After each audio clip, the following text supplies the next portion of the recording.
अध्याय 14 गणितीय तत्वों के जांच देखेंगे, ठीक है। नहीं आ रहे हो। आऊंगा भाई, कुछ टाइम बाद रुको, मुझे देखने के लिए थोड़ा टाइम लगता है। गणितीय तत्वों की जांच देखिए, एक विषम और एक सम संख्या का योग सदैव क्या होता है वो तुमको नहीं पता है, मैं बताता हूँ क्या होता है। एग्जाम्पल के साथ भाई वहां आएगा, मान लीजिए आपके एग्जाम में आएगा, है ना, तो आप तो सीधा डायरेक्ट याद करके जा रहे हो, रट के जा रहे हो, तो रट के नहीं जाने हैं। देखिए, एक विषम संख्या और एक सम संख्या ना, तो आपको कोई भी विषम लेना है। विषम जानते हो क्या होता है? 1 3 5 7 9। उसके और उसके बाद क्या होता है? सम संख्या 2 4 6 8 10 ऐसे होता है ना। तो आपको एक विषम लेना है। एक विषम ले लिया मैं, मान लीजिए तुम लोग बताओ 5 ले लेता हूँ, बहुत बड़ा है। 5 और एक सम संख्या ले 2 ले ले। क्या बोला है यहाँ? तो क्या करेंगे? क्या आ जाएगा? सम है कि विषम है? एक तो समझ नहीं आता। अरे एक आठ बार बताओ, एक विषम बताओ 11, एक सम बताओ 50। ठीक है, सम है ना? 50 और 11 61। सम की विषम, सम में क्या है? विषम। तो एक विषम और एक सम संख्या का योग सदैव क्या होता है? समझ में आया? इसके बाद देखिए, सम संख्याओं का वर्ग सदैव क्या होता है? तो करके देख लेते हैं। सम संख्या क्या लें? 4 लें। 4 का वर्ग 16 और ले लो, 8 का वर्ग लें 64। क्या ले लें? 12 का ले लें, क्या होगा? 144। सब क्या है? क्या आता है? सम संख्याओं का वर्ग सदैव क्या आता है? सम। विषम संख्याओं का वर्ग क्या आएगा सदैव? देखिए, विषम कौन सा लें? 5 का ले लें, 5 का वर्ग 7 का ले लें, 7 का वर्ग 13 का ले लें, 13 का वर्ग सब क्या है? तो क्या आता है? समझ में आया? दो सम संख्याओं का योग। अब दो सम संख्या लीजिए, कौन कौन से लें? 2 और 4। 2 प्लस 4 योग बोला है तो योग करेंगे ना, 6 आएगा। और ले लीजिए 12 प्लस 44। क्या ले लें? 44 और 12 कितना हो जाएगा? 56। 56 कैसा है? तो क्या आता है? दो सम संख्याओं के योग सदैव। समझ में आया? दो विषम संख्याओं का योग क्या आएगा? तो विषम ले लीजिए, 3 प्लस 9, 9 3 12। और ले लीजिए 7 प्लस 19 कितना होगा? 26। और ले लीजिए 101 प्लस 3 कितना आएगा? 104। सब किस में आ रहा है? तो क्या होता है? समझ में आया? दोबारा बताने की जरूरत नहीं पड़ेगी। इसके बाद देखिए, अपरिमेय संख्या, परिमेय संख्या, इसको देखते हैं ना। 8वां पहले देखते हैं। दो प्राकृतिक संख्याओं के योग में क्रम विनिमय के गुण धर्म का पालन होता है। प्राकृतिक संख्या कहां से स्टार्ट होता है? प्राकृतिक संख्या कहां से स्टार्ट होता है? 1 से होता है ना। 1 2 3 4 डेश डेश डेश अनंत, ये होता है। तो आप बुक क्रम विनिमय होता क्या है? क्रम प्लस विनिमय, एक्सचेंज।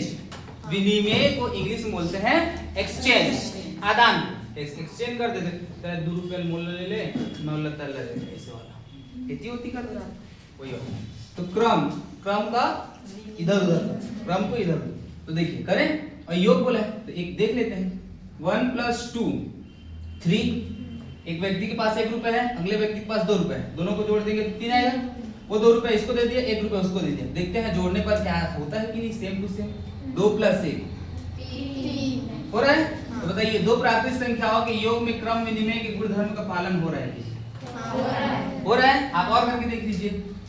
5 प्लस 6 कर लें, कितना होगा? 11। अब 6 प्लस 5 भी कर लीजिए ना। क्रम विनिमय हो रहा है, इधर इधर एक्सचेंज हो रहा है। 5 6 उधर गया, इधर गया, तो क्या होता है? दो प्राकृतिक संख्याओं के योग में क्रम विनिमय के गुण धर्म का पालन होता है। एग्जाम्पल समझ में आया? इसके बाद देखिए, परिमेय संख्या, अपरिमेय संख्या। क्रम विनिमय मतलब समझ गए ना? संख्याओं को इधर उधर करना और देखना कि वो सेम आंसर आ रहा है कि नहीं। जैसे आप 11 प्लस 16 कर लीजिए, 6 1 7, 1 1 2, 27 आ रहा है। तो आप 16 को पहले लिख लीजिए, 11 को बाद में लिख लीजिए। सेम आएगा कि नहीं आएगा। तो क्रम विनिमय को आप संख्याओं को इधर उधर करके देखो, अगर इधर उधर भी करके देख रहे हो तब भी आंसर वही आ रहा है तो वो क्रम विनिमय के नियम का पालन कर रहे हैं। समझ में? अब देखिए परिमेय संख्या और अपरिमेय संख्या। तो परिमेय संख्या क्या होता है? परिमेय संख्या जिसे p बटा q के रूप में लिखा जाता है ना? p बटा q मतलब जहां q बराबर नहीं होना चाहिए हमेशा क्या? 0। हम जानते हैं 1 बटा 0 क्या होता है? अनंत। और 0 बटा 1 क्या होता है? 0 होता है ना? तो ये क्या है? ये परिमेय होगा क्या? 1 बटा 0 परिमेय होगा क्या? लेकिन ये क्या होगा? परिमेय होगा p बटा q। p बटा q के रूप में है ना? ध्यान समझिए क्या बोलेगा। p बटा q मतलब आप 2 भी क्या है? एक परिमेय संख्या, 3 भी क्या है? 4 भी क्या है? क्योंकि इसके नीचे तुम 1 लिख सकते हो, इसके नीचे में 1 लिख सकते हो, इसके नीचे में भी 1 लिख सकते हो, बट आप 1 के नीचे में क्या नहीं लिख सकते? 0। 2 के नीचे में क्या नहीं लिख सकते? 0। नीचे में 0 नहीं लिखना है। तो समझ गए? परिमेय संख्या मतलब नीचे में क्या नहीं आना चाहिए? 0। और रूट के फॉर्म में नहीं होना चाहिए। कैसे मतलब? जैसे परिमेय संख्या का एग्जांपल कौन कौन हो जाएगा? 1 हो जाएगा, 2 3 4 5 6 7 बटा 2 3 बटा 5 4 बटा 2 1 बटा 6 7 बटा 9 रूट 9 रूट 16 रूट 25 रूट 36 जितना भी है ना रूट वाला जिसका निकल जाता है वर्गमूल। जैसे आप 9 का वर्गमूल क्या होगा? 3, 16 का 4, 25 का 5, 36 का 6। ये सब परिमेय संख्या होगा। बट अपरिमेय संख्या कौन होगा? जैसे ये रूट 8 हो जाएगा, रूट 7 हो जाएगा, जिसका वर्गमूल नहीं निकलता वो क्या होगा? अपरिमेय संख्या। और जिसका वर्गमूल निकल जाए और इस p बटा q के रूप में हो क्या कहलाएगा? परिमेय संख्या। ये सब क्या है? एक परिमेय संख्या। आप परिमेय संख्या बताते हैं। चलिए यहाँ तक नोट कीजिए, तो वो कर दे। चलिए देखिए अपरिमेय संख्या। तो अपरिमेय संख्या मतलब समझ जाना कि आपको रूट के फॉर्म में दिखना चाहिए और रूट से अगर नहीं निकलेगा तो कौन होगा? अपरिमेय संख्या। जैसे पाई एक अपरिमेय संख्या है लेकिन 22/7 पाई का मान क्या होता है? 22/7। ये क्या होगा? परिमेय संख्या। ये बताइए अपरिमेय, इन सब क्या होगा? अपरिमेय। निकलेगा क्या? √3 का 5। ये सब क्या है? अपरिमेय संख्या। इसके बाद देखिए क्वेश्चन आपको बोलेगा समचतुर्भुज का प्रत्येक कोण कितना डिग्री का होता है? क्या बोलेगा? सेकेंड है समचतुर्भुज का प्रत्येक कोण। समचतुर्भुज का प्रत्येक कोण। पहले तो तुम देखो क्या बोला है, प्रत्येक कोण कितना होता है? सम मतलब सभी बराबर है ना, और चतुर्भुज बोल दिया है तो चतुर्भुज के चारों कोणों का योग कितना होता है? 360। कितना होता है? 360। अब सम चतुर्भुज बोला है मतलब सभी उसकी भुजाएं कैसी होगी? बराबर होगी। ये भी बराबर, ये भी बराबर और ये भी बराबर, मतलब एक अच्छा डिब्बा दिखेगा है ना। तो ये 360 आपको टोटल बनाना है ना भाई।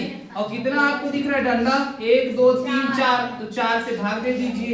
4 निया 36, 4 सुनम 0, अर्थात प्रत्येक कोण कितना? 90। समझ में नहीं आया क्या?